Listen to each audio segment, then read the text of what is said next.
Bonsoir à toutes et à tous, heureux de vous retrouver pour la tranche info en direct sur votre antenne Canal 10 Télévision avec au programme de cette soirée Info 10, le journal local et régional qui sera suivi du Focus, une heure de débrief sur l'actualité. On parlera un petit peu aujourd'hui des législatives quand même puisqu'on est quand même dans l'entre-deux tours.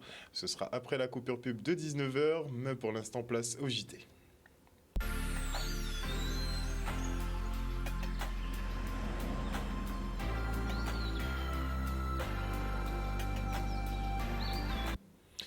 Nous sommes le mardi 14 juin 2022 et on note que Marie-Luce Panchard se retire de la course aux législatives. Qualifiée pour un second tour face à Élie Califert, l'ancienne maire de Basse-Terre prend acte de la rupture de confiance entre le politique et le citoyen. Battue avec 3000 voix d'écart, elle se décide à faire preuve de sagesse et jette l'éponge.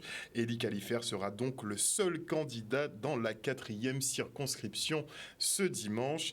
Encore faudra-t-il qu'il réalise un score suffisant pour être élu. On se rappelle un peu du cas Adrien Baron à Sainte-Rose. Et depuis quelques jours, de gros engins militaires circulent sur la terre et en mer. Il s'agit d'un exercice Zéphyr qui consiste à anticiper les opérations et interventions post-catastrophe naturelle. On débrief avec le préfet de région Alexandre Rochat.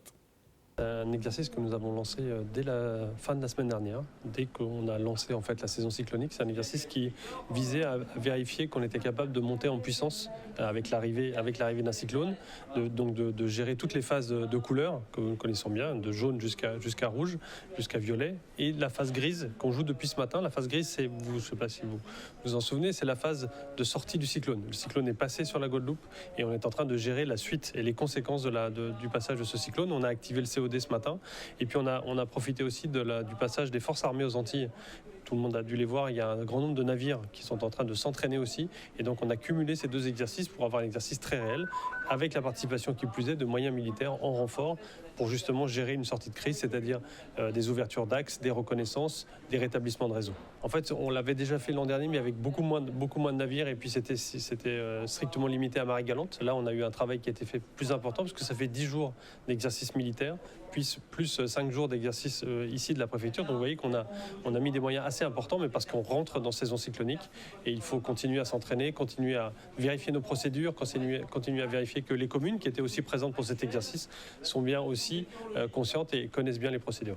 Donc il faut préparer la phase suivante sur l'évolution de la situation, le bilan qu'il s'agit de consolider et puis demander à la population de rester à ce stade dans son habitation et de ne pas se déplacer, étant donné qu'on a toujours les difficultés de circulation sur les axes. La première réaction, c'est d'écouter les médias et d'écouter les messages que l'on passe, puisque en fait avant, c'est l'avantage entre guillemets d'un cyclone, c'est que Météo France est capable de prévoir à l'avance les choses qui vont pouvoir survenir, et donc on a un système de vigilance avec des couleurs, et à chaque couleur on a un certain nombre de consignes, et c'est ça qu'il faut appliquer tout simplement. Et puis la dernière consigne, une fois que le cyclone est sur place, c'est de rester chez soi, d'avoir son kit de cyclone qui est bien là, et d'écouter les médias, les radios, les communiqués de presse de la préfecture pour savoir quelles sont les consignes à suivre. Et on part pour le lancement du baccalauréat professionnel nouvelle formule au lycée Paul Lacavé à Capesterre-Belle-Eau. 1995 élèves à travers l'académie doivent restituer leurs connaissances pour tenter de décrocher leur sésame. Stanley Manicor était là pour le début des hostilités. Le reste en images. Vous êtes déjà en retard. On arrive une demi-heure avant l'épreuve dans sa salle.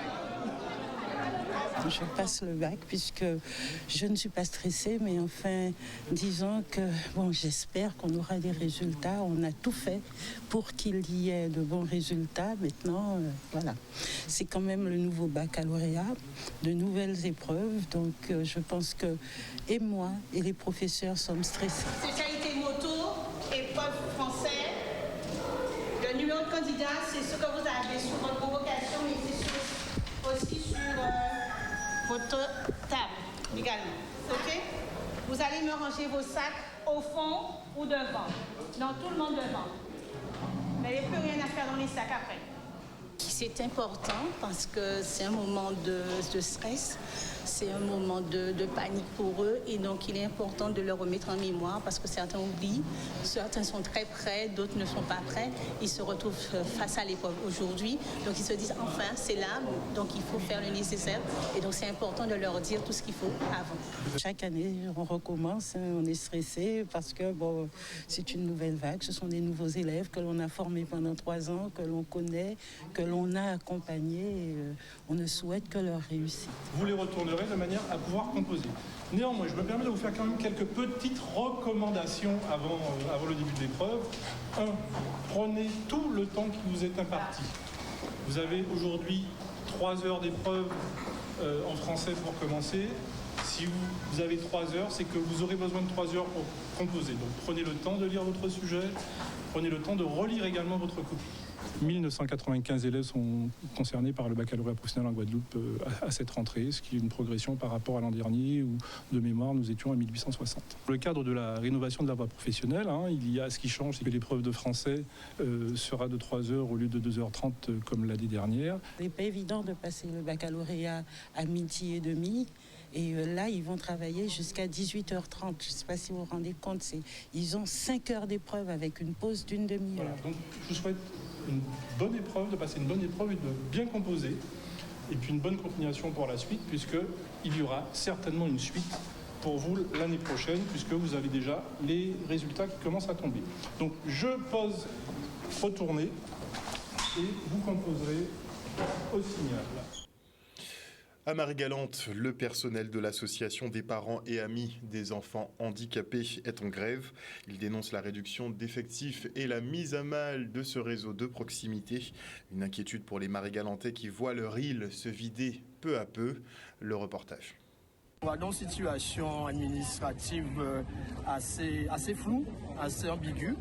Nous avons plusieurs établissements et services qui ont fonctionné, mais à un fonctionnement qui n'est pas sécurisé et qui n'est pas cadré sur le plan administratif. Comme agrément nous pas signé, alors on a pas mal de salariés qui menacés de licenciement et menacés aussi, il y a trouvé au bord là qui est obligé de partir à l'extérieur pour y travailler. Et nous avons envie de travailler en pays, nous avons envie de travailler Marie-Galante, nous avons envie de rester Marie-Galante, tout simplement.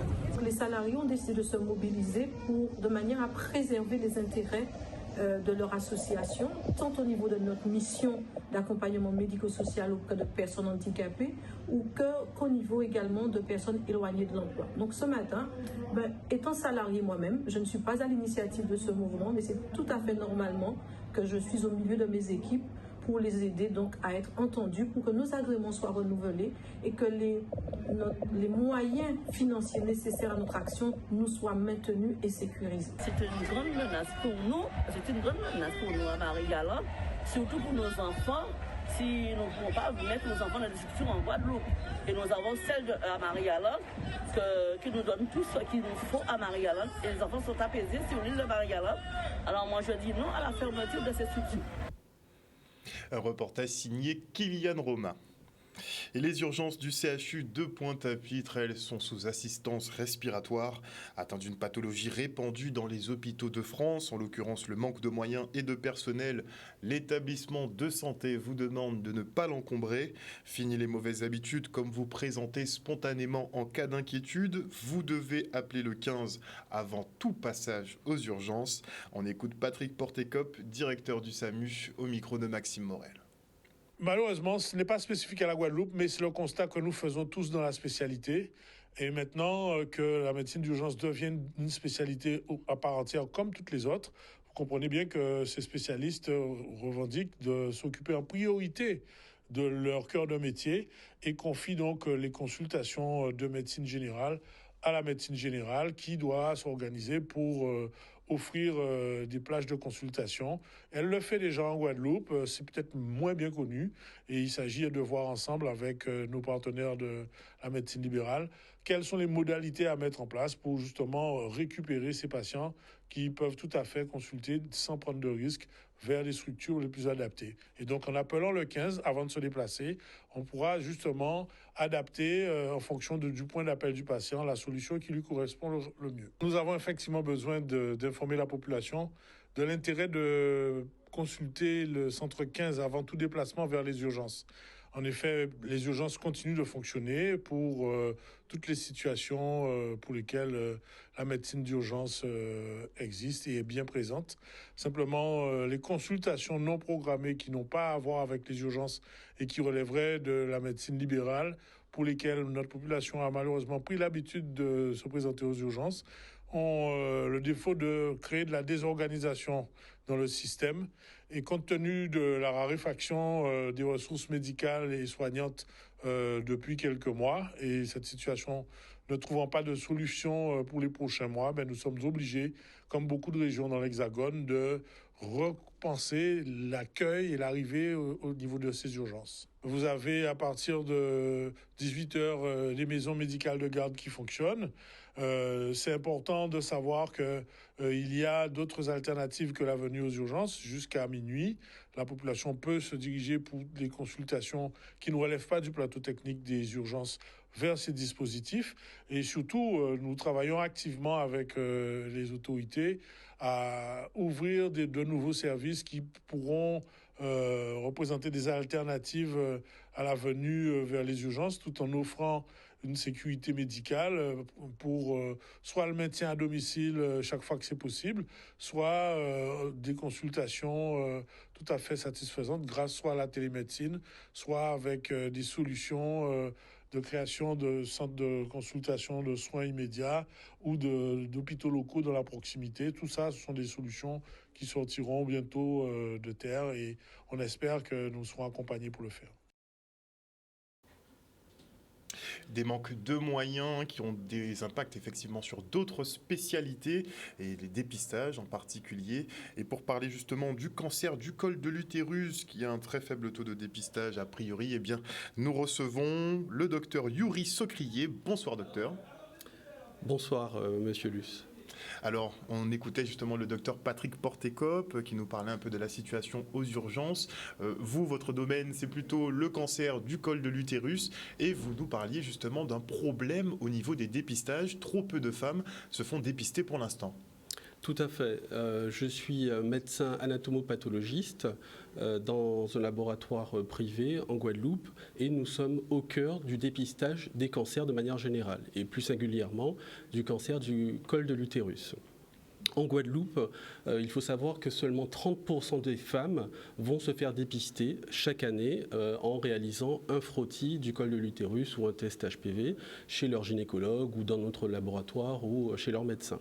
La moyenne nationale est plutôt à 59%, donc le taux est faible. 2 fois moins quand même. 2 fois moins.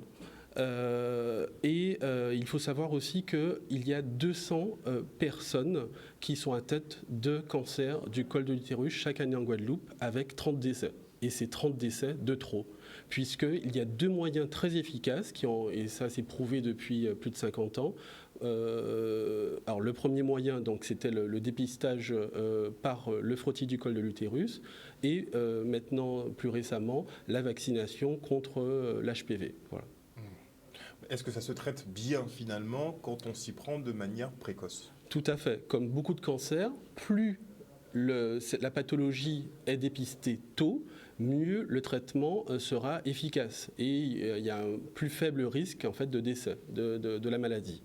Alors comment se faire dépister ? Comment prendre un rendez-vous justement ?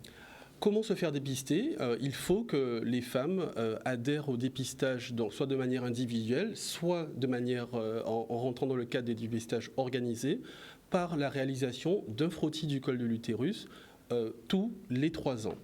Et donc, tous les 3 ans. Voilà, un petit contrôle tous les 3 ans. Tous les 3 ans. Il y a un âge de départ ? Alors, le dépistage est recommandé en France entre 25 et 65 ans. Et d'ailleurs, le CRCDC, le Centre régional de coordination de dépistage des cancers en Guadeloupe, a lancé ce qu'on appelle le DOCU, le dépistage organisé, en lançant des invitations aux patientes âgées de 25 à 65 ans qui ne sont pas allées depuis plus de 3 ans se faire dépister. En fait, ils ont consulté les fichiers de la sécurité sociale. Ces patientes reçoivent en fait à leur domicile une invitation pour les inciter à aller faire ce dépistage de manière gratuite. Et là, en fait, au cours de ce mois de juin, qu'on va appeler en fait juin vert, un peu sur le même modèle que Octobre rose pour le cancer du sein. Donc le vert sera pour le col de l'utérus. Pour le col de l'utérus, voilà, tout à fait. Bon, j'ai choisi la couleur du jour. Voilà. Donc du coup, on va encourager les patientes qui, malgré en fait le fait qu'elles ont, bien qu'elles aient reçu en fait une invitation, ne sont pas allées se faire dépister. Et le CRCDC organise ce qu'ils appellent en fait le Team Moment Frottis, par exemple, en ciblant les patientes du Nord Grande Terre, parce que c'est la population cible qui a le moins adhéré en fait au dépistage organisé, en contactant sur les 450 patientes qui n'avaient pas répondu à l'invitation pour aller faire leur dépistage, environ 120 ont été contactés pour aller sur 2 journées bien précises. La première était le lundi 13 et l'opération sera renouvelée normalement le 29 juin, d'aller sur une plage entre 9h et 14h à la maison de santé du Nord Grande Terre à Port-Louis, le Souffle du Nord, en prenant rendez-vous pour voir une sage-femme ou un médecin qui sera présent pour pouvoir bénéficier d'un prélèvement cervico-utérin, enfin vaginal, pour pouvoir avoir ensuite une analyse cytologique ou un test HPV pour dépister éventuellement des lésions précancéreuses ou un hypothétique cancer du col de l'utérus débutant. Et qu'est-ce qui fait que dans cette zone particulièrement, les dépistages étaient aussi faibles? Ça marque un désert médical? Qu'est-ce que ça nous révèle? Il faut savoir que de manière générale, la Guadeloupe est un désert médical. Voilà. Et il y a trop peu de médecins, y compris en fait des médecins spécialistes, des gynécologues, que les patientes peuvent aller voir pour pouvoir faire leur cancer du col, pour pouvoir faire un test de dépistage. Et le Nord Grande Terre, bien sûr, comme on le sait, est particulièrement marqué par le manque de médecins. Et donc les patientes, souvent dans ces territoires, ont parfois plus de mal à se déplacer vers les régions plus urbaines, entre guillemets, ou pour pouvoir avoir un rendez-vous. De surcroît, même en fait sur toute la Guadeloupe, parfois une patiente peut attendre 3, 4, voire 5 mois pour avoir un rendez-vous chez un gynécologue. Ah, quand même, c'est énorme. Quand même. C'est beaucoup. Voilà. Donc tout ça entraîne en fait, c'est un frein au succès des campagnes de dépistage de cancer du col ici, mais aussi même pour le cancer du sein ou autre. Voilà.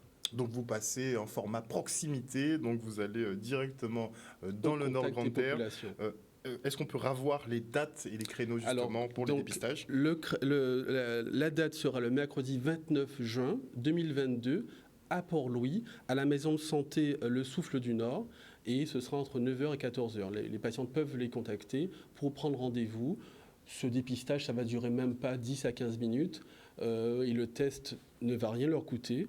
Voilà. Donc ça, c'est important de le souligner, et c'est quelque chose qui peut sauver la patiente qui viendra. Voilà. Très bien. Petite question avant de se quitter, est-ce que les médecins ont obligation de donner leur sang? Non. Donc ça reste volontaire aussi pour vous? Tout à fait. Est-ce que vous réalisez vos dons du sang? De temps en temps, oui. Parce qu'aujourd'hui, finalement, c'est la journée mondiale des donneurs de sang. Et à cette occasion, bien, l'EFS communique toujours et encore plus et essaie de vous sensibiliser à l'importance des dons.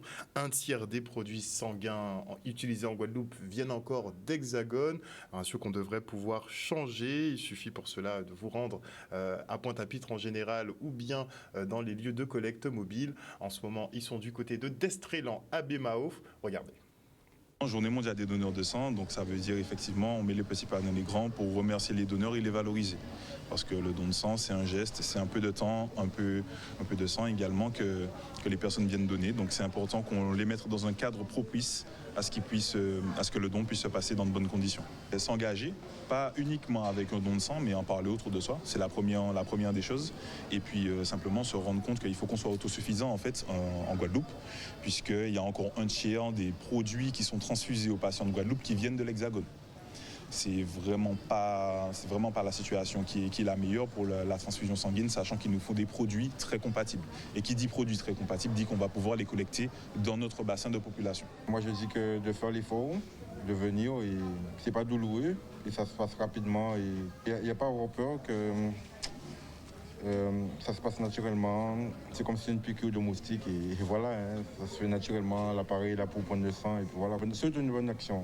Ça peut être les parents, la famille qui a besoin de sang, sans compter des amis. Parce qu'on a effectivement le métissage sur nos différentes îles qui est vraiment très important. Et ce qui permet d'aller plus loin vraiment dans l'analyse du sang et de constater qu'il y a des compatibilités qui seront plus rares que d'autres.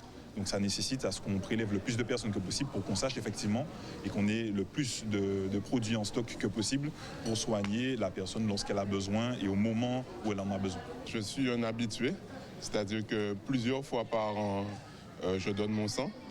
Et le fait d'avoir vu dans les médias que c'était en plus la journée mondiale du don, du coup, ça m'a motivé à venir aujourd'hui à Destreland. Non, pas du tout. Je suis sorti du travail entre midi et 2 pour venir ici spécialement pour donner mon sang. Alors le besoin quotidien, il est de 60 dons. En réalité, on tourne autour de 25 à 30 par jour. Donc c'est pas vraiment l'idéal, mais pour arriver à ces 60, il y a un exemple qui a été très concret, c'est le premier confinement. Pendant le premier confinement, on a été autosuffisant. Ici, effectivement, à Destreland, jusqu'à samedi 18, donc de 11h à 18h, il y a également le camion qui est garé à l'emplacement habituel de rang. Et donc la salle, comme je disais, effectivement, jusqu'à samedi 18, de 11h à 18h. Sauver des vies, c'est pas forcément quelque chose de spectaculaire. Ça peut juste être donner une poche de sang. Et on peut sauver pas mal de vies en faisant ça. Un reportage signé Stanley Manicor. Et la justice de proximité fait bientôt son retour dans la ville de Lamentin. 1,5 million d'euros ont été engagés pour la réhabilitation du palais de justice de paix de la ville. Regardez. Nous sommes dans un lieu où existait à l'époque une justice de paix. C'était ce qu'on appelait vraiment la justice de proximité de l'époque. C'est un thème qui est redevenu d'actualité. Et c'est très symboliquement que monsieur le maire de Lamentin a pensé à me proposer de cette réouverture de locaux. Et je trouve ça très très intéressant. Parce qu'en fait, ce qui va se passer désormais, c'est que les audiences de délégués du procureur, alors on est dans le bas du spectre des infractions, les infractions les moins graves, font l'objet d'une réponse par la justice via les délégués du procureur. Et désormais, plutôt que de faire venir les gens, les personnes concernées jusqu'au tribunal de Pointe-à-Pitre, eh bien l'idée c'est que ce soit le délégué qui se déplace et qui vienne notifier lui-même les mesures ici. Donc la justice va venir se rendre ici. Alors encore une fois, sur le bas du spectre des infractions, on n'est pas sur les infractions les plus graves, mais voilà, c'est un pas symboliquement, je crois, très intéressant qui va se faire logiquement à compter de la rentrée, en tout cas le mois d'octobre certainement. L'objectif, bien sûr, après avoir rendu justice en proximité sur place à Lamentin, c'est de faire en sorte que les peines soient exécutées sur le territoire même de Lamentin. Donc ça veut dire des petites peines et des peines d'intérêt général. Alors c'est quoi les peines d'intérêt général ? Eh bien c'est des travaux d'intérêt général que ces personnes pourraient avoir à faire pour la municipalité ou encore pour l'État, de façon à rendre service, on va dire en contrepartie, bien sûr, des actes qu'ils auraient commis à la société. Ce serait la suite logique, effectivement, et on sait un petit peu dans ce sens qu'on travaille avec les mairies. La mairie de Lamentin est la 3e mairie avec laquelle on signe une convention de ce type-là, après Le Moule et Grand-Bourg de Marie-Galante. Et à chaque fois, effectivement, l'idée, c'est de dire, offrons un circuit court, en quelque sorte, de la justice, c'est-à-dire quelqu'un qui commet ses actes de délinquance à Lamentin va avoir donc sa réponse pénale lui être notifiée à Lamentin.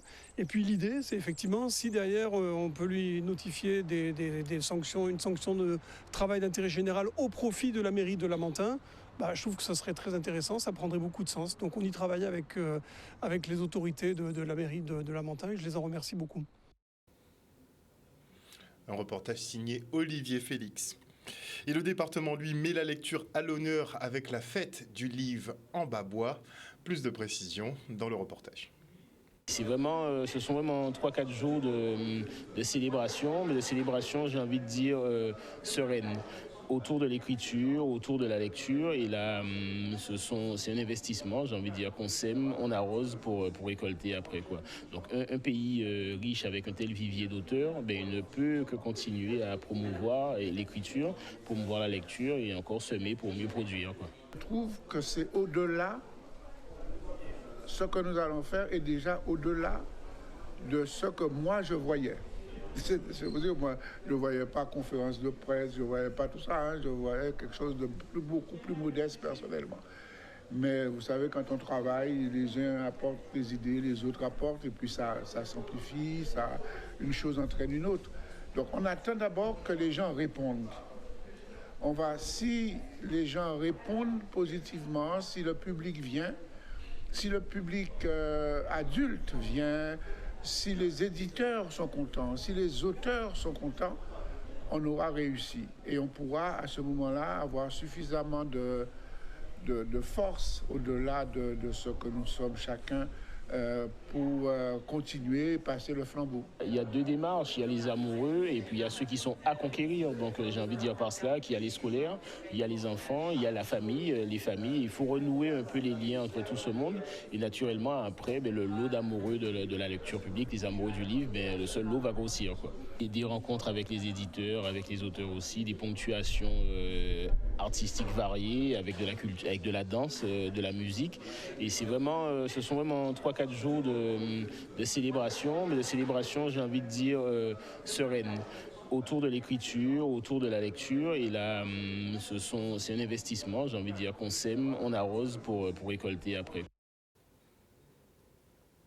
Voilà, chers téléspectateurs, nous sommes arrivés au terme de ce journal. Merci pour votre fidélité à ce programme. N'oubliez pas que sur Canal 10 Télévision, vous faites l'information que nous diffusons. Le journal local revient demain à 18h30. Une bonne soirée à vous. Bisous, bisous tout le monde.